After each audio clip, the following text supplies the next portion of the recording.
അപ്പോൾ എക്കോ അതീവ positive reviews വന്നുകൊണ്ടിരിക്കുന്ന ഒരു പടമാണ്. സോ ആ ഒരു പടം കണ്ടു കഴിഞ്ഞപ്പോൾ മനസ്സിൽ ബാക്കി നിൽക്കുന്ന കാര്യങ്ങൾ എന്തൊക്കെയെന്ന് പറയാം. അതിൽ ആദ്യത്തേത്, ഈ സിനിമയിൽ കുറച്ച് ഭാഗങ്ങളുണ്ട്, അത് ഏതാണ്ട് ഒരു 10-15 മിനിറ്റോളം വരും.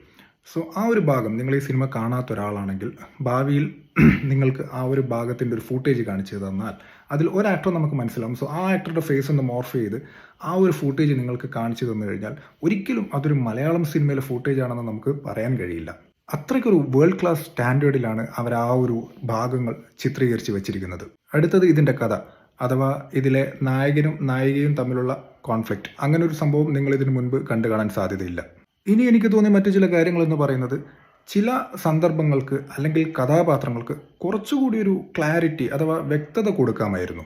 ഇനി ഏറ്റവും പ്രധാനപ്പെട്ട കാര്യം, ഇത് വളരെ ഇൻഡയറക്റ്റായി പറയുകയാണെങ്കിൽ നിങ്ങളെല്ലാവരും കണ്ട സിനിമയായിരിക്കും മഞ്ഞുമൽ ബോയ്സ്. ആ ഒരു പടത്തിൽ നമ്മുടെ സുഭാഷ് എന്ന കഥാപാത്രം ഗുണ കേവിനകത്തേക്ക് വീഴുന്നതും അവിടെ നിന്ന് ആളെ രക്ഷിക്കുന്നതുമൊക്കെയാണ് സിനിമയുടെ കഥ എന്ന് നമുക്കറിയാം. അപ്പോൾ ആ ഒരു സിനിമയിൽ ഈ ഗുണ കേവിനകത്ത് കിടക്കുന്ന സുഭാഷിനെ കാണിച്ചില്ലെങ്കിലും നമുക്ക് കാര്യം മനസ്സിലാവും. പക്ഷേ ആ സിനിമയിൽ ഏതാണ്ട് 2-3 ഇടത്തായിട്ട്, അതും 10-15 സെക്കൻഡ് മാത്രമേ അത് കാണിക്കുന്നുള്ളൂവെങ്കിലും സുഭാഷ് ഈ ഗുണ കേവിനകത്ത് നിൽക്കുന്ന ചില രംഗങ്ങൾ നമുക്ക് കാണിച്ചു തന്നിട്ടുണ്ട്. അവരത് കാണിച്ചില്ലെങ്കിലും നമുക്ക് ഓക്കെയാണ്, കാരണം നമുക്കത് അറിയാം.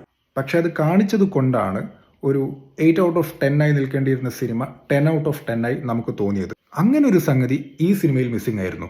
ഞാൻ എന്താണ് ഉദ്ദേശിച്ചതെന്ന് സിനിമ കണ്ടവർക്ക് മനസ്സിലാവും. അങ്ങനെ അത് കാണിച്ചിരുന്നെങ്കിൽ നമുക്ക് കുറച്ചുകൂടി സാറ്റിസ്ഫാക്ഷൻ കിട്ടുമായിരുന്നു. പക്ഷെ ഇങ്ങനെയൊക്കെ പറയുമ്പോൾ തിരിച്ചൊരു ചോദ്യം വരും, ഒക്കെ നമുക്ക് സ്പൂൺ ഫീഡ് ചെയ്ത് തരണമോ എന്ന്. പക്ഷേ കുറച്ചൊക്കെ ക്ലാരിറ്റി വരുത്താമായിരുന്നു. സോ പല കാര്യങ്ങളും നമ്മളോട് ചിന്തിക്കാൻ പറഞ്ഞിട്ടാണ് സിനിമ അവസാനിക്കുന്നത്. ബട്ട് എനിവേസ്, ആ കൺസെപ്റ്റ് കൊണ്ടും മേക്കിംഗ് കൊണ്ടും സംഗതി ഇതിനു മുമ്പ് നിങ്ങൾ കണ്ടൊരു സിനിമ പോലെ ആയിരിക്കില്ല ഈ ഒരു സിനിമ.